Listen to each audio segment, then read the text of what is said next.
Salut, c'est Jean Rivière. Alors aujourd'hui, une vidéo pour apprendre à trouver des bonnes idées, avoir des grands déclics, des choses qui peuvent débloquer une situation, qui peuvent te donner à la fois des idées de contenu, des idées de produits, des idées de business, mais aussi et surtout, c'est le plus important finalement, au-delà de tout ça, c'est de débloquer tous les problèmes que tu as dans ta vie, dans ton activité, si tu es entrepreneur, etc. Tu sais, moi, j'aime bien avoir ce que j'appelle une liste de bugs. Une liste de bugs, c'est quoi? Alors, une liste de bugs, quand on a un site web ou une application, on sait tout ce que c'est. C'est quand il y a un truc qui marche pas, on le marque et puis il va falloir le résoudre à un moment. Quand il y a quelque chose qui marche mais qu'on pourrait améliorer, on le marque aussi. Mais finalement, une liste de bugs, on peut en tenir une pour notre activité quand on est entrepreneur. On peut en tenir une pour notre vie quand on est un être humain aussi. On peut en tenir une pour notre maison, pour notre appartement, pour notre vie personnelle et familiale. C'est-à-dire que quand il y a des choses qui marchent pas, au lieu de juste se résigner et ne rien faire, les marquer sur une liste de bugs. Et puis quand on a un moment, tu sais, pendant une longue période, moi c'était l'un de mes gros loisirs, c'était d'avoir ma liste de bugs, et quand j'avais rien à faire, je me faisais soit couler un bain, soit je me relaxais, soit j'allais faire une balade, je prenais l'un des bugs et j'allais me balader avec cette idée que quand je reviendrai à la maison, j'aurais pas forcément eu le déclic qui va tout débloquer, mais au moins j'aurais eu des pistes qui seraient arrivées. Bon. Et du coup, j'ai avancé beaucoup comme ça, tu sais, on croit souvent que, et ça, c'est le premier enseignement, la première chose que je voudrais te partager aujourd'hui, c'est qu'on croit souvent qu'on ne peut que résoudre des problèmes en allant chercher de l'information. Tu sais qu'on est aujourd'hui dans une société qui est devenue complètement accro à l'information. On le voit, du matin au soir, on est sur nos téléphones, les gens n'ont jamais consommé autant d'informations, et pourtant, les gens réussissent pas forcément mieux qu'avant. C'est-à-dire que il n'y a pas forcément moins de souffrance qu'avant quand tu regardes les gens autour de toi. Les gens réussissent pas forcément mieux qu'avant Internet, par exemple, à résoudre tous leurs problèmes de vie, à résoudre ou à monter des business qui marchent, ou à résoudre tous les bugs, justement, de leur existence, de leur famille, de leur vie personnelle et tout. Donc, on croyait et on a cru que l'accès à l'information, c'était la clé. Et en fait, on se rend compte avec Internet, avec le fait, on a Wikipédia dans la poche, on a accès à la plus grande source d'informations au monde. Il suffit d'aller sur YouTube ou d'aller sur, un truc de vente de livres, ou même on a accès à tellement de choses, et pourtant, ça nous a pas beaucoup aidé. Ça nous a pas aidé, si tu veux, à la mesure des espérances qu'on avait. Et ça veut dire quoi? Ça veut dire que l'information ne résout pas tout. C'est-à-dire que l'accès à des ressources n'est pas suffisant pour trouver des idées. Et souvent, quand on cherche des idées, quelle qu'elle soit, ou quand on cherche un déclic, on se pose à une table avec un papier et un crayon, on se met à réfléchir de façon analytique. Ou bien on se met à faire des recherches sur le web, et des recherches, et des recherches, et des recherches, et souvent on trouve pas grand-chose d'applicable vraiment, ou qui va vraiment nous aider. Et on se rend compte que les plus grands déclics qu'on a eu dans nos vies, tu t'en rends compte probablement, moi ça a été systématiquement, ou quasiment systématiquement le cas pour moi, les grands déclics que j'ai eu dans ma vie, que tu as eu aussi probablement, sont arrivés de façon non préparée. C'est-à-dire sont arrivés... moi je sais que j'ai eu l'idée de base qui a permis à mon activité d'exister, le système, des petites formations, tout ça, je l'ai eu dans un jacuzzi en me relaxant, il y a un peu plus de 10 ans de ça. Les plus gros déclics que j'ai eu, c'était soit en prenant ma douche, soit en me baladant dans un parc ou dans une forêt ou sur le bord d'une plage, soit en regardant un coucher de soleil, des choses comme ça. Donc de façon complètement décorrélée, dissociée si tu veux de la recherche d'informations ou de la réflexion analytique. Et c'est une partie de notre capacité mentale, en fait, qu'on ignore souvent complètement, la capacité de l'inconscient. Et il y a des gens qui accordent une valeur plus ou moins paranormale ou ésotérique à ça. Je pense pas qu'on a besoin, si on n'est pas porté sur ces choses-là.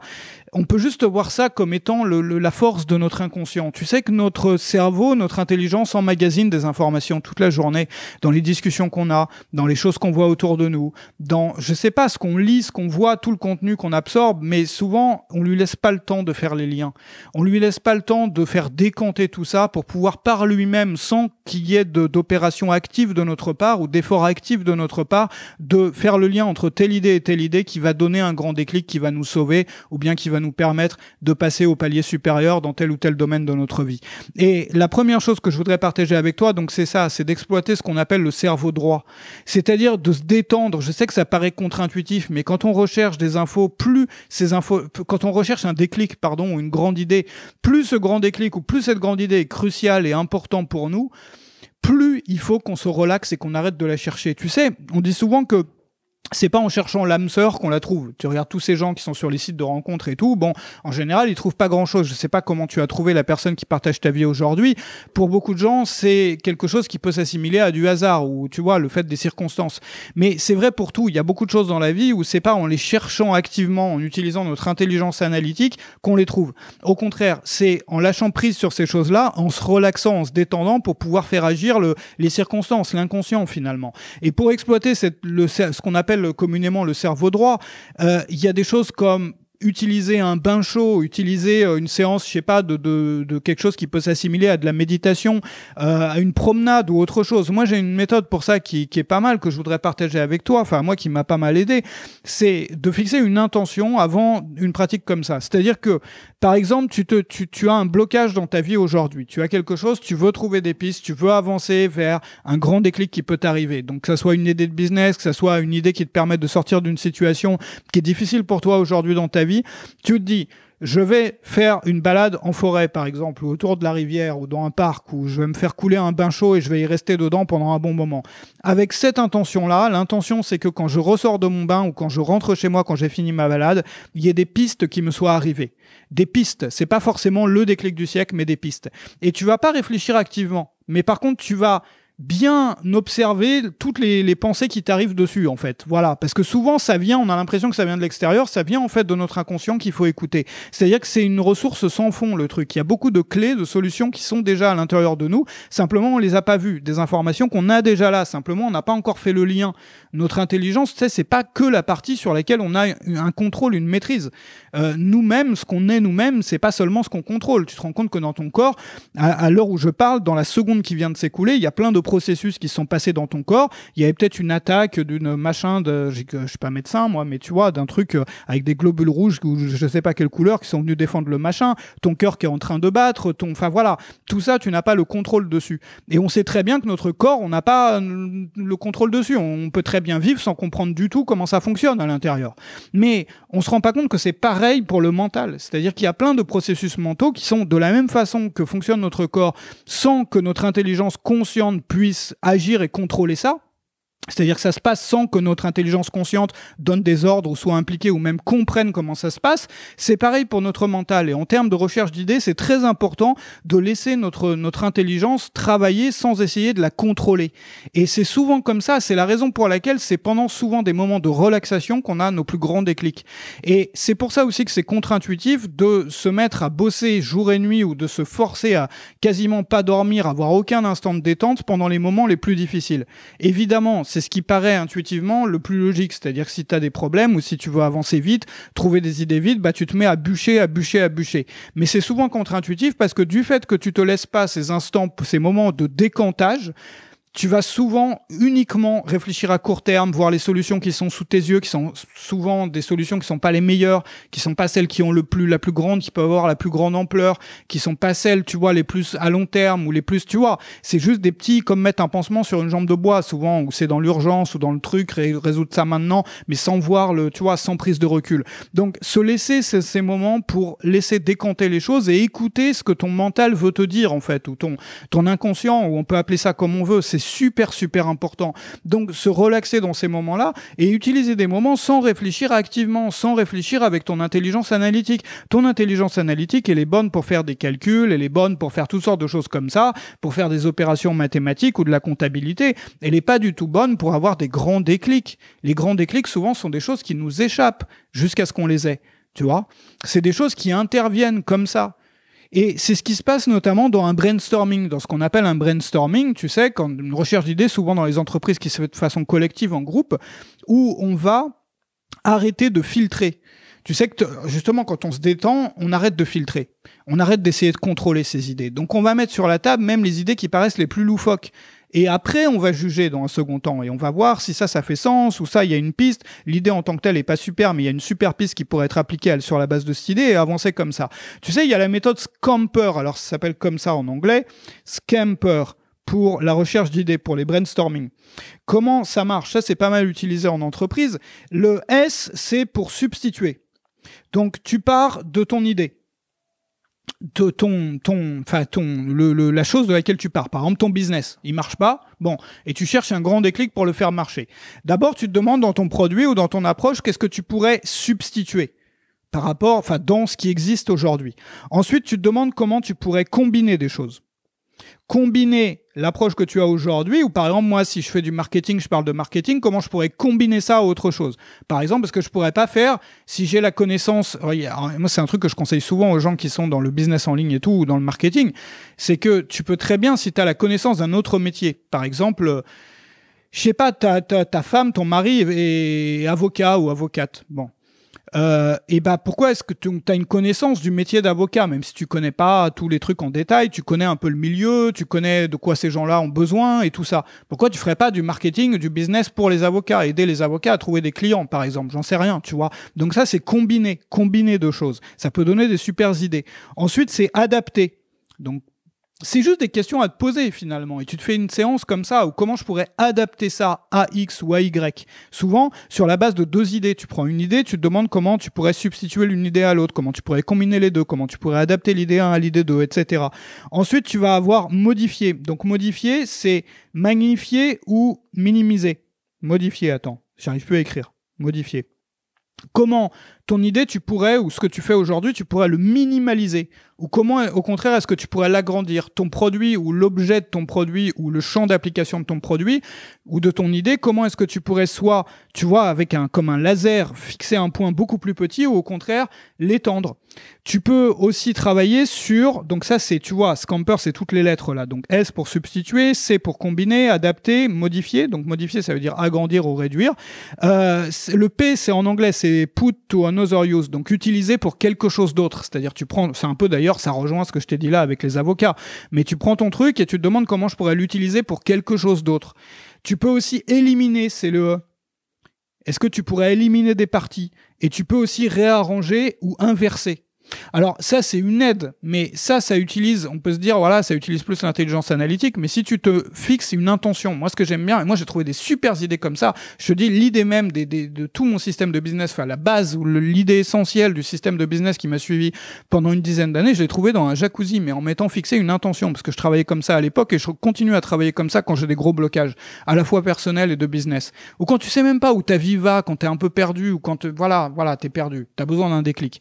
Et tu te mets dans ton bain où tu vas faire une balade avec une intention. Et cette intention-là, elle peut être guidée par l'une de ces choses-là, c'est-à-dire substituer. Voilà, tu vas faire ta balade, tu vas trouver des pistes pour substituer.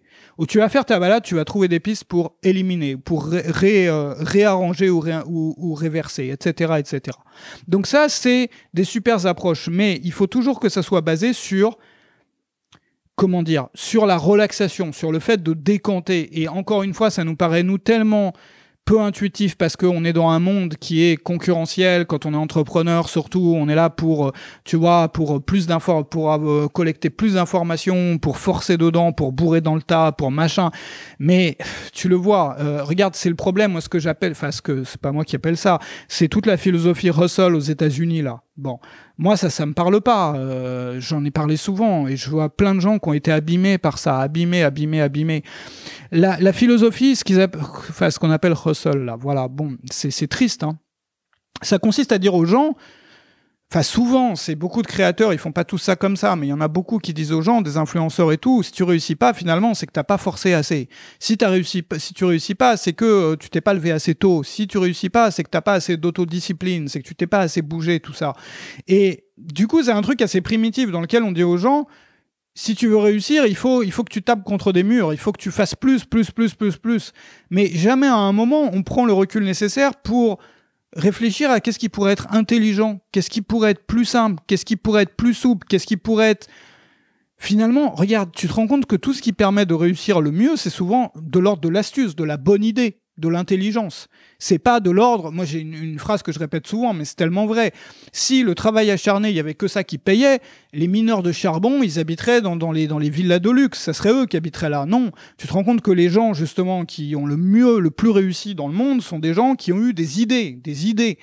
Évidemment, il y a du travail. Évidemment, à partir d'une idée, tu peux pas rester dans ton canapé toute la journée. Mais sans idée, voilà, qui change tout, sans grand déclic, il y a rien de possible finalement. Donc tout est dépendant des idées. Tout est dépendant des idées. Ça veut pas dire que tu as une idée, tu fais rien. Encore une fois, je répète. Mais dire à des gens, regarde, t'as pas réussi assez. Il y a tellement de gens qui sont détruits avec ça parce qu'ils ont une idée à la base qui marchera jamais. Et parfois, c'est évident. Leur idée, tu vois, t'as envie de leur dire, mais regarde, mais cette idée-là, mais arrête avec ça. Non. Ils se disent non, on s'en fout de l'idée. Ce qui compte, c'est de travailler. Ils voient pas que leur idée est pas bonne parce qu'on n'arrête pas de les seriner avec travaille plus, lève-toi plus tôt, bourre dedans. Si tu réussis pas, c'est que tu t'épuises pas assez, etc., etc. Mais on n'est pas en train de faire des tas de cailloux ni de creuser des trous, quoi. Enfin, on est dans des activités sur lesquelles tout repose sur les idées, sur l'astuce, sur l'intelligence. Et c'est pas que ce métier. Dans la vie, c'est pareil. Quand tu as des problèmes dans la vie, tu vas pas les résoudre en allant taper contre les murs, en allant forcer le machin, en allant utiliser la force brute. On n'est pas des primitifs. Et donc, du coup, moi, je trouve ça triste, je trouve ça dommage qu'on parle beaucoup plus de ça qu'on parle de trouver des idées, justement, d'avoir des déclics, de déclencher les conditions, le contexte qui permet d'avoir les grands déclics. Et le contexte qui permet d'avoir les grands déclics, c'est de se détendre, d'exploiter ce qu'on appelle communément le cerveau droit. C'est-à-dire, c'est pas ton intelligence analytique, c'est pas ton intelligence qui, quand t'es avec un papier et un crayon, à faire des calculs ou à faire des plans sur un cahier. Non, c'est pas celle-là. C'est l'intelligence qui écoute, l'intelligence créative, qui se laisse... qui laisse quelque chose d'autre parler à travers elle, que ça soit l'inconscient, que ça soit autre chose, qui se laisse inspirer finalement. L'intelligence qui est capable d'improviser. Quand tu improvises, par exemple. Quand moi je parle là, face à la caméra, je suis pas en train d'étudier chaque phrase. C'est pareil. C'est comme si quelque chose d'autre parlait à travers moi, qui est mon inconscient. Mais je peux la laisser. Je peux totalement laisser tomber tout effort de contrôle sur mes paroles et je continuerai à parler. Et ce que je dirai sera probablement même beaucoup plus touchant. Mais c'est pareil pour les idées finalement. C'est exactement pareil pour les idées. On n'est pas des machines et il faut arrêter d'essayer de tout contrôler. Plus on essaye de contrôler, c'est pareil. Une chose que je répète souvent. Je l'ai dit d'ailleurs récemment dans une vidéo, mais c'est tellement important à comprendre. Beaucoup de gens ont du mal à parler en public ou à parler devant une caméra ou un micro ou autre parce qu'ils s'arrêtent tout le temps. Ils n'arrivent pas à parler sur la durée comme ça. Ils n'arrivent pas, par exemple, à faire une intervention de 20 minutes, une demi-heure, une heure sans s'interrompre, sans paniquer parce qu'ils ont des blancs et tout. Et qu'est-ce qu'ils font à chaque fois qu'ils ont un blanc ? À chaque fois qu'ils sentent qu'ils vont paniquer, ils renforcent le contrôle sur leur discours. C'est-à-dire il faut qu'on contrôle. Le prochain mot, qu'est-ce que ça va être ? Le prochain mot, ils préparent dans leur tête la prochaine phrase, la prochaine idée. Et plus ils contrôlent, moins ils arrivent à parler. Alors que la clé, c'est d'arrêter tout contrôle, de complètement lâcher prise sur toute idée de contrôle de tes mots, de tes phrases. De la même façon que tu le fais avec une discussion, quand tu es dans une discussion avec ton meilleur ami, t'es pas en train de contrôler tes phrases et t'as jamais de blanc. Et c'est pareil pour les grandes idées, ça marche sur le même principe, c'est-à-dire que plus tu essayes de contrôler l'idée, plus tu essayes d'utiliser ton intelligence analytique, plus tu essayes comme ça, moins tu trouves des grands déclics, moins les déclics, tu vas pas les voir, même s'il y a un énorme déclic qui te passe à côté, tu le verras pas. Parce que tu n'acceptes que ce que tu peux contrôler. Alors quand tu es ouvert aux idées qui te viennent, il faut prendre conscience qu'il y a des idées qui te viennent comme ça. De la même façon que quand tu parles, quand tu prends la parole, les mots te viennent. T'es pas en train de préparer chaque mot avant de le dire. Les mots te viennent. Il suffit de t'ouvrir à ces mots-là. Et c'est pareil pour les idées. Les idées te viennent dessus. Elles te tombent dessus. Simplement, on les voit pas. Il y a des idées en ce moment qui sont en train de te tomber dessus. Tu les vois pas. Il faut imaginer comme s'il y avait un torrent d'idées là qui te tombait dessus et toi, t'étais à moitié aveugle, tu pouvais pas les voir. T'avais les yeux qui étaient quasiment scotchés. T'essayes de les ouvrir un peu pour pouvoir en capter une un petit peu. C'est comme ça. Les idées, il y en a plein. Elles sont dans ton inconscient. Et il faut s'y ouvrir. Et s'y ouvrir, ça veut dire arrêter d'essayer de contrôler. Ouvrir l'œil, ouvrir le machin. Voilà, parce que les machins, elles sont là. Les déclics sont là. Et quand on comprend ça et qu'on a des énormes ressources à l'intérieur de soi, d'un coup, tout devient plus simple. Parce qu'on n'a plus besoin de se réfugier dans la consommation complètement addictive d'informations, de se noyer dans l'information pour arrêter de culpabiliser de ne pas avoir de bonnes idées. Ou tu vois, non. Au contraire, on s'ouvre à ce qu'on a à l'intérieur, à toutes les informations, toutes les informations qu'on a accumulées dans le passé, pendant notre vie, toutes les discussions qu'on a eues pendant notre vie, tout ça, il y a forcément des liens qui sont faits par notre intelligence. Mais ces liens-là, ils sont pas conscients. Tu sais que notre intelligence, c'est pour ça que pendant le sommeil, tout ça, bon, moi je suis pas je suis pas scientifique, mais c'est ce que j'en ai compris en lisant pas mal de bouquins là-dessus. C'est quand tu te reposes, c'est un peu comme, tu sais, si t'as mon âge à l'époque sur les ordinateurs, pendant la nuit, on les faisait défragmenter. Ça veut dire que le machin, sur le disque dur, le système d'exploitation rangeait tous les éléments d'information pour bien les mettre en ordre, bien les mettre en place. Puis ça faisait un petit bruit comme ça, tu vois, bon, le disque dur. Et ben c'est pareil, quand tu te reposes, quand tu te détends, quand tu dors, toutes les informations, le flot énorme d'informations que tu as accumulé, de visuels, de trucs auditifs, de tous les idées, les pensées que tu as eues, les trucs que tu as lus, tout ce qui s'est passé dans la journée, va être remis en ordre dans les bonnes cases pour pouvoir les ressortir quand il y en a besoin. Mais il faut que tu laisses ton intelligence inconsciente les sortir et les mettre en, tu vois, à faire des connexions. Le rêve sert à ça. Quand on rêve la nuit, c'est quoi? Quand on rêve, c'est notre intelligence qui va confronter des idées, qui va prendre l'idée 1 dans le placard 1 avec l'idée 2 dans le placard 2. Souvent, s'il va prendre une peur ou un machin duquel tu rêves ou qui s'est passé aujourd'hui, il va le cumuler avec un autre truc et ça va faire des machins comme les extraterrestres qui débarquent dans ton salon ou n'importe quoi. Mais c'est finalement ton intelligence qui va confronter des trucs pour voir si ça fait sens, si ça peut marcher ou pas, quoi. Enfin, j'avais lu des trucs. Enfin, après, encore une fois, moi, m'écoute pas là-dessus, je suis pas spécialiste, mais je trouve ça fascinant. Et du coup, il y a plein de processus qui se passent à l'intérieur de toi qui sont pas contrôlés. Il faut arrêter de croire qu'on est le boss, qu'on est le grand boss, qu'on contrôle tout chez nous. On contrôle pas notre corps, hein. Tu contrôles pas les battements de ton corps, tout ce qui se passe à l'intérieur de toi en ce moment, ta digestion, rien. Bon. Je veux dire, ton cerveau est pas là en train de, tu vois, si tu décidais de stopper ta digestion pendant une seconde, tu pourrais pas. Si tu essayais de stopper ton cœur en disant, je stoppe mon cœur comme ça, non, ça marche pas. Mais c'est pareil pour ce qui se passe dans notre tête, c'est pareil pour le mental. Et on se prend un peu pour plus que ce qu'on est, c'est-à-dire pour des gens qui ont plus de contrôle. Donc beaucoup de cette impression de contrôle est complètement illusoire, et beaucoup des problèmes qu'on essaye de résoudre avec plus de contrôle sont en fait résolus avec moins de contrôle, en lâchant prise sur le truc, tu vois. Et c'est des choses à expérimenter. Maintenant, pour trouver des idées, tu peux aussi, et ça peut te permettre de guider le truc, de vraiment le canaliser, utiliser des frameworks, des templates.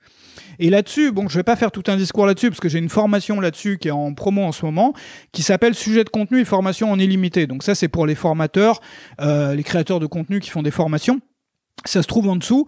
C'est une formation avec toutes mes meilleures méthodes pour générer des sujets de formation et de contenu à la volée. Tu vas te retrouver chez toi avec une véritable usine à sujets. Ça se trouve dans la description. Si t'es sur YouTube, tu peux recevoir la présentation de la formation, et si t'es sur mon site, c'est juste en dessous. T'as le framework pour générer des sujets de vidéos, d'articles et de mailing à partir de 0. Tu peux générer jusqu'à 25 sujets de contenu à la minute. C'est-à-dire, tu vas avoir plus de sujets de contenu que la rapidité par minute, que la rapidité à laquelle tu peux les écrire sur une feuille de papier. Ça se passe. Alors, il y a une matrice, moi je bosse beaucoup avec les matrices pour la recherche d'idées. La matrice ultime pour générer des sujets de formation en masse, tu peux générer jusqu'à 25 sujets de formation par minute. En reliant des simples cases, tu peux avoir en quelques minutes des sujets de formation pour les 10 prochaines années. Le calendrier, tu vas avoir aussi le calendrier perpétuel de contenu qui s'améliore automatiquement en fonction de tes résultats passés. Tu vas avoir, il y a beaucoup de choses dedans. Comment arrêter de prendre des notes avec le système de cartes à double face. Tu vas avoir aussi les 3 façons de transformer ton ressenti en contenu. Souvent, c'est les contenus qui touchent le plus les gens. C'est ceux où tu exploites justement ton ressenti plutôt que tes idées, ou en tout cas où tu utilises ton ressenti comme point de départ. Si tu es créateur, si tu es formateur, ça te donne une usine à sujet de vidéo, une usine à sujet de formation, d'articles et de mailing. La seule chose qui va te rester à faire, c'est d'enregistrer. Donc, je peux te retrouver là-dessus si tu veux voir ça. Ça se trouve en dessous. Je te remercie d'avoir été là, et aujourd'hui j'espère pouvoir t'avoir donné quelques idées là sur les déclics dans cette vidéo. C'est important, c'est vraiment important, à la fois pour la vie personnelle que pour l'activité, tout ça. N'hésite pas à t'abonner à la chaîne aussi si tu veux voir plus de mini-cours comme ça, parce que j'en fais plusieurs toutes les semaines. Et il y a 2 autres vidéos qui s'affichent proposées par YouTube si tu les avais ratées ou si tu veux en voir plus, qui doivent s'afficher maintenant à l'écran.